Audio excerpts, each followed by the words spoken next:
Hi guys, and welcome back to another episode of Frozen Fortunes. If you're still enjoying the series, do be sure to smash a like on the video. That'd be amazing, and it really helps the channel out.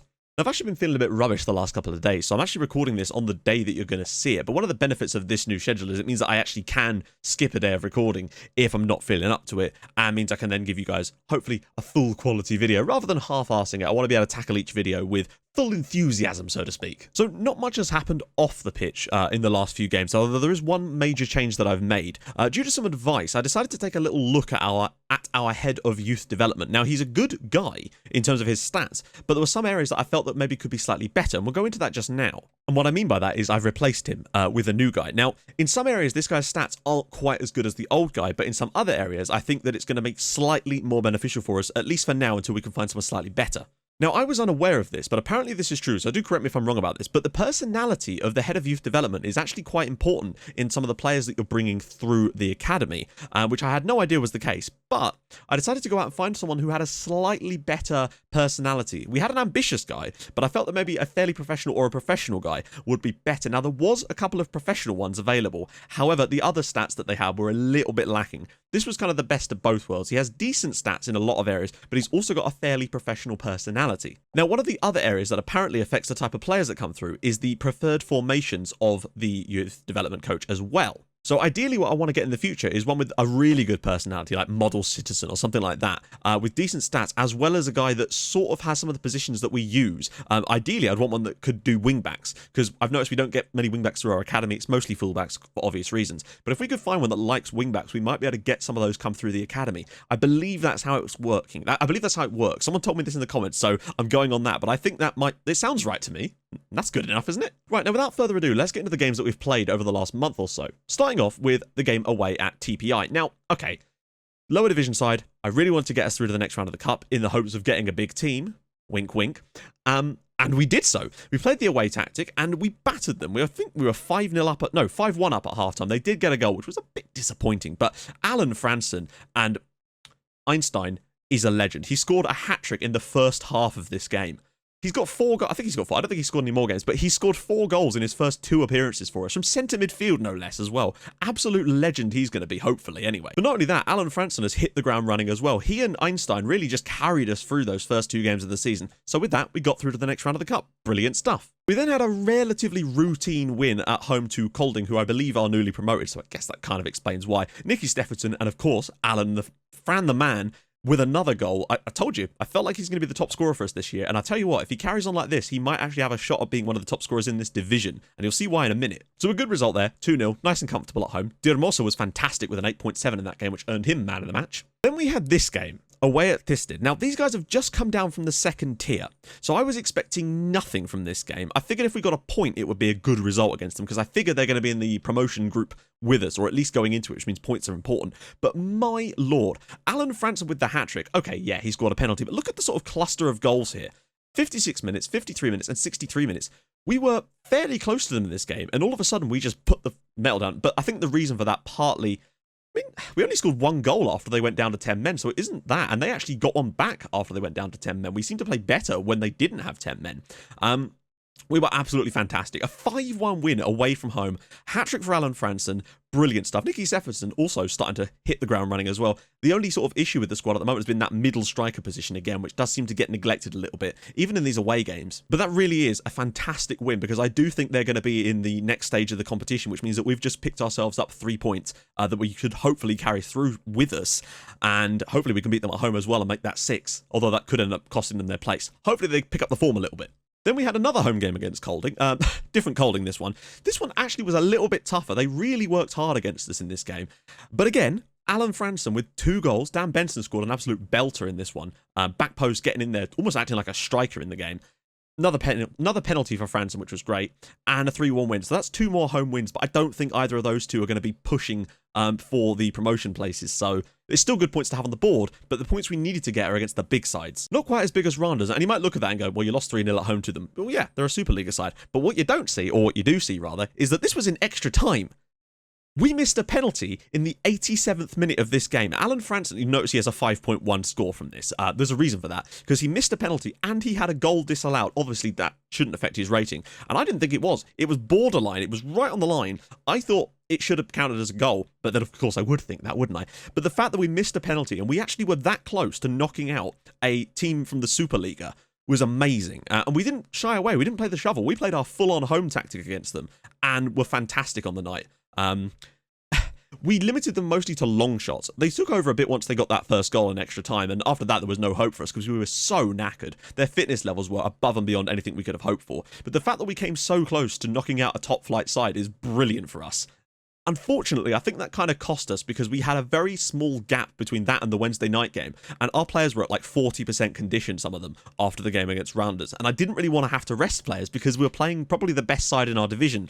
And we actually took the lead in this one through Andre Gunnarsson, but after that, they just completely obliterated us. And they were 4-1 up going into the final few minutes of the game. And I threw it on overload just to see if we could get anything back. And as you can see, Søren Bøje got us 2 goals to really limit the deficit. And wow, he's just fantastic. So on another day, maybe we could have come away with a draw, but I might start putting it on overload later in games rather than going to attacking, because that seems to work brilliantly, even against really strong opponents. A minute ago, I was about to say one of Søren Bøje's goals was amazing, but it wasn't. It was the goal in this game. The winner away at Middelfart. Now, I believe they're newly promoted side as well, so I kind of hoped we could go there and get a win, but they were really good on the night, and I don't think we deserved any more than a draw from this game. But I've got to show you Søren Bøje's goal. It's probably the best goal we've scored in this save so far. So our winner actually came from their attempt at goal, but we have so many players already creeping up the pitch, and once we win the ball back, it is on from there. But I thought we were going to sort of play this around, do what we do, but Bøje is just like, no, I'll go past you, and then just bang it in the top corner. Brilliant. Lovely stuff. Probably the best performance from our sort of central striker in this save so far, really. Should also be noted that Bigler got injured in the game against Thisted. He was out for 6 weeks. I think he can play today, but I might not risk him because he's not fully fit yet. We also earned ourselves £12,000, just like I suspected, for the game against Randers, which obviously you can see was picked for television. That's what we need to do. Getting results like that, admittedly we lost, but we could have got through, but then there's no guarantee we would have got a big side there. But it's those sort of results that are going to get us a little bit more money that we need to try and carry us on, because we still can't go semi-pro yet.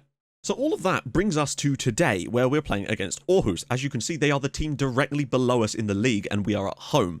Now, a win for us today could potentially see us go as far as 9 points inside the promotion places. I think, personally, that we've set ourselves up nicely here to fairly comfortably qualify for the promotion stages. I think, personally, we're going to come second in this group, because Schellerup are an absolute cut above the rest. They have lost a game, I'm not sure who to, but they just look unbelievable. But more importantly, looking at this, Alan Franson's got 7 goals in 6 games. Top scorer in the league, joint, of course. Best average rating in the league, Dear Musa up there as well. But he's also got 5 assists. He has been unbelievable this year for us so far. And if he carries on like that, I see no reason why he can't develop it into something amazing. You can see his stats are going up as they should be. He has been unbelievable.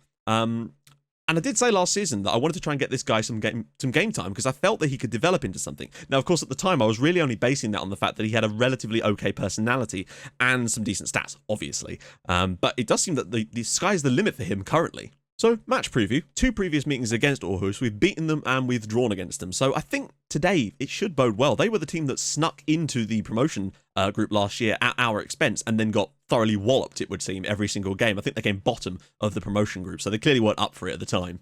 So, the team for today, we're going to go with our standard home tactic, the Snowpiercer. Stephenson, Nygaard, Franson. Actually, no, I'm thinking about putting Bøje in. Because, as you can see, Nygaard's only averaging a 6.69 at the moment, and Bøje, well, much higher. So we're going to try and play him through the middle for today, because I do want to put players that are in form in the team. Okay, his match fitness is a little low, but if he's playing well and scoring goals, he deserves a place in the team, and Mikkel Nygaard just has not earned that at the moment.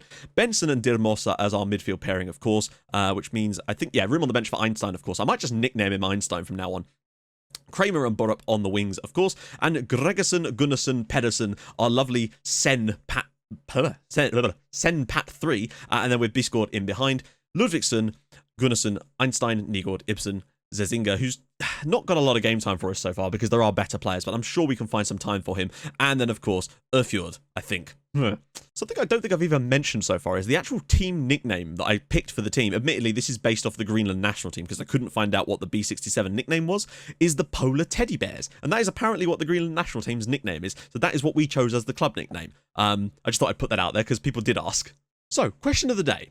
And the question this time is going to be, what is the best game that you have seen live from your team? Now, I'm going to open this up a little bit because I know that people might live in other countries to the team they support. So just the best performance, be it on television or in person, that you've seen from your team. And for me, it has to be Fulham 4, Juventus 1 with Clint Dempsey's beautiful chip to knock them out of the Europa League. That was just the best thing ever. So do let me know what you think. What's the best live performance you've seen from your team in the comments? And let me know if you've got any ideas for a question of the day. Hit the hashtag QOTD. Right. Very little has happened in this game at all so far. Some people are saying that I should do the games on key highlights. I would, but I feel like that would give us so little of actual game footage in the episodes that in some games like this, probably, if it carries on like this, we would just get nothing happening. And I feel like I'd like to give you a bit more than that, which is why I do it on Extended. Plus, I feel like it gives us a bit more suspense because we don't know if the chance is going to be good or not. Right. We have been defending set pieces in terms of the training for them for almost all of the games this month, essentially. I've just been training that, regardless of what my assistant says, because I feel like that's an area we have to improve in. I don't know how much difference it's made. It doesn't feel like much, I have to say. Right, here we go. Gregerson, he's not going to be able to find the wing player, is he? B scored. It looks long. Oh, dear. Oh, here we go. Dimosa. Right, Stephenson's in. 15 minutes. He's going to have to square this. He has to square it. He does! Sorenboye in the middle, 1-0 B67, and you might notice we've got the league tables for once, but for some reason it only shows us 2 of them. I don't know why it won't show all 3, but I swear last season it was only showing ours, so I don't know what's up with that. It's, yeah, weird. I also had some issues with the cloud saving after this latest little hotfix. It's been like 20 minutes this morning trying to get that sorted, but it is sorted, and we do lead through Sorenboye and an assist from Nicky Stephenson. Perfect start. Pedersen's been booked. I am going to make them ease off the tackles in this situation because I do not want red cards. We got a little too... Well, we had a few last year, I think. Ooh. Sips. Oh, nice idea. That... Oh, my God. When I said ease out of tackles, I didn't mean whatever that is.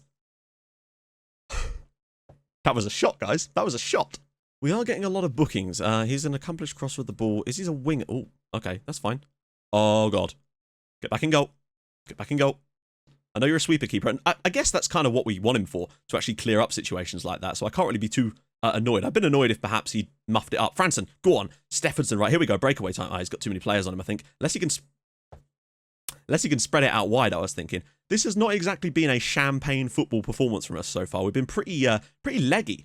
And in fairness, in a lot of our home games this season, we've actually not looked that great. We've still won, I think, all but one, maybe? I'm not sure. But we've not looked anywhere near as sort of dominating as we have in previous days. Here we go. Franson, can he grab an 8th goal of the season? No. Big save, tight angle, but good chance again from us. Well done.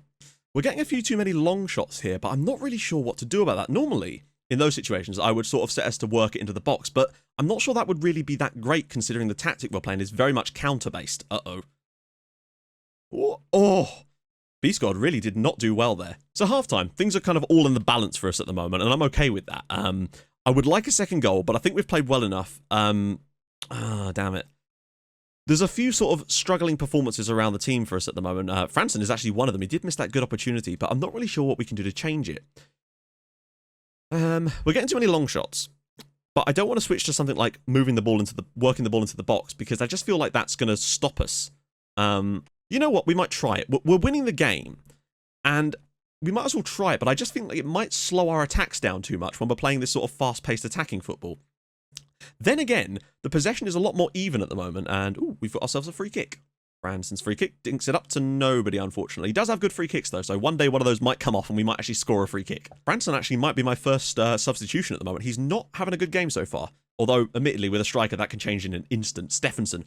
Up. Can he look over the top, maybe? Find Stephenson. We need someone at that back post. Go on, Stephenson. Ball in. Franson's header, and it's a well-saved chance. It's another chance for us. They've had a few shots, but they've not created anything of note so far. Valentin. They've got a player just called MP. Is that... What is that? Is that like a nickname that the game has got hard-coded or something? Thompson, long-range strike. We'll have to look at that in a minute, because that's interesting. We've got quite a few players on bookings here, so I might be tempted to get Zazinga on for Sor de Hermosa, because I don't want any more bookings. Okay, changes are afoot. Franson's not played well. I'm going to get... Well, we can't really use Bigler at the moment, can we? Because he's still got a slight knock. Nigord, I guess. He can play on the right-hand side, so I guess that kind of makes sense to put him there. De Hermosa, he seems normal. I think... Ooh, should we put Einstein's son in? You know what? Let's give Einstein a try. Gregerson, I don't really want to make a defensive substitution there, despite him having a poor game, because he is looking a bit knackered too. But then Pedersen's on a booking. Sod's Law, I'll take him off, and then Pedersen will get sent off. But then Sod's Law will take Pedersen off, and Gregerson gets injured. It's a bit 6 of one, half a dozen of the other at the moment. We might just leave that substitution for now. We've already made 2, so I don't want to overdo it and leave us risking it later on. Be interested to see what Einstein can do in a more creative position. He's been good at scoring goals from that centre midfield role in the shovel tactic, but I don't know what he can do perhaps when he's relying on us to create chances. And, well, he's managed to get booked inside, well, that must have been inside a minute. That's impressive. We are picking up a lot of yellow cards in this game. Dan Benson's now been booked as well. But if we get out of it with the win, then that's all that really matters to me. Kramer, long ball. Stephenson's got some pace. Can he get into the box? He can. Can he square it? Oh, penalty! Damn it, that's annoying because Franson's our penalty taker. That could have been the... This is why you don't take off your strikers, because sometimes when they need that little bit of extra oomph, getting them to take a penalty can be ideal for that. Right, come on, Dan. You're the man. If he can't do it, no one can. I hope he can do it, though. Go on, Dan Benson. Oh, he's at the post. Oh, God. Well... In comes the 1-all. I can feel that 1-all creeping up on us already. Stephenson, can he square it? He's gone for goal himself, and that was probably a bit selfish of him when there was Zoran Boya in the middle, who's already scored today. Edge of the box for Hansen, long range strike to nobody. They are shooting mostly from range now, so we are looking good. I'd say on the balance of this game, in terms of the quality of chances created, we deserve the win. But there's always that threat when it's only a 1-goal lead. Here we go, Nygaard, can he get a good touchdown? He's going to shoot. Oh! What a great finish that was. It almost looked like he got caught in the side of the net. Mikkel Nygaard finally gets himself a goal. Ooh, what's going on there? And Soren Boya has the assist, so that's what, a goal and an assist for him today? Nice work. I'm glad I put him in instead. Lovely ball to the back post here. Nygaard's first touch is pretty decent. It's a lovely finish. And yeah, the ball is just nestled in the net in the tight corner, and that player has just kicked the shit out of the net. 2-0 with 10 minutes to go. Good stuff. Need to hang on now. Go on, long ball maybe. There we go. Nygaard's in again. I don't think he's going to quite get to this. Oh, he is. Oh my God, Nicky Stephenson. We've created a lot of chances late on here. I think they're throwing men forward, it would appear. They're playing a very narrow tactic. I'd be tempted to go and exploit the flanks, maybe. This working the ball into the box in the second half hasn't been entirely useless. Gotta say, just don't let him get that cross in. There we go. Oh, just get out to him. There you go. Long shot incoming. Here we go, Boya. He's got options left, right. Oh, hey, there we go. Nygaard's in. Can he get another strike? Oh. This game could have been 4 or 5 towards the end here. They have really let their guard down on the break. We've had the penalty miss, but at least we've got ourselves a 2-0 lead. I'd be a bit more worried if we were going into the final stages of this game only 1-0 up, but in the grand scheme of things, I think we've thoroughly deserved this home win, and hopefully, if Aarhus do get into the second round of games, then that's another 3 points we've just earned ourselves to take forward with us. Because it's looking like there's a set of sides that are very close. I think us, them, and Schellerup look like the 3 that are pretty much confirmed at the moment. Oh, hello, Boya's in. Can he square it, maybe? Oh, over the bar. And then it really is a battle between the rest of the sides in this division to get that point, that last spot. And I kind of hope that Thisted are the team that get it, because we've got that away win against them. Oh, cleared away. Go on, Benson. Into the channel. That's not a very good pass, Dan. It's just not a good pass. And a long shot is wide. That's fine by me. That looks like it's going to be a 2-0 win. We've been efficient in the home games. We've probably created enough chances to probably win this about 4 or 5-0, but just haven't quite had the clinic. Well, yeah, the clinicism? There's a word I'm looking for. The clinical nature, shall we say. But there we go. We're on to 16 points. We've got the best goal difference in the division, and we move, currently at least, 9 points above the places that we need to be in. So I think it's looking very, very solid at what I believe is the halfway stage, that we're probably going to get into the next round. So that's good. We need to concentrate on seeing who we're going to be playing against, though. That's kind of the key here. Because just looking at it like this, Schellerup we didn't win against. We've got no points in there, but we have beaten Fremad and we've taken a point against Yamabuk so far. So at the moment, as things stand, we'd go through with 4 points. But of course, we've got the second round of fixtures. And that's kind of why I'd like Thisted to be in there, because at the moment we'd be going through with 6 points if that was the case. And since if we want any chance of being promoted at the other end, we're going to have to get about 38 points in the other stage. If we could say, for example, we won all of our home games in the next round of fixtures. Very unlikely, I'm aware, but that would be 24 points. If we could go into that stage with, like, I don't know, 9 points from this stage, that would mean we'd only need to get maybe 1 or 2 away wins to give ourselves a chance at that. But it's going to be very, very difficult. Remember, 1,000 to 1 still for the start of this season as well. We are very much overperforming. Although I think it's starting to parity out a little bit more now.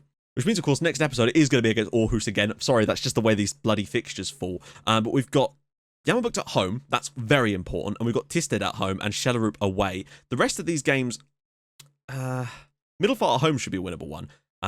But again, it's all up for grabs. I think we're going to qualify for the next stage. And I think we're going to qualify in second. unless Shella really do balls it up. But I think it is going to be a question of who we get in there with us, and it might come really down to some tactics later on to get the right teams to make sure we get the ones that we've got the most points against going into the next round of fixtures with us.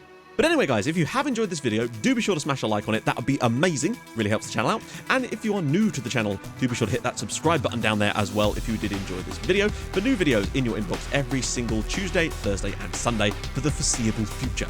So, I'll see you guys soon. Thank you so much for watching. Bye-bye.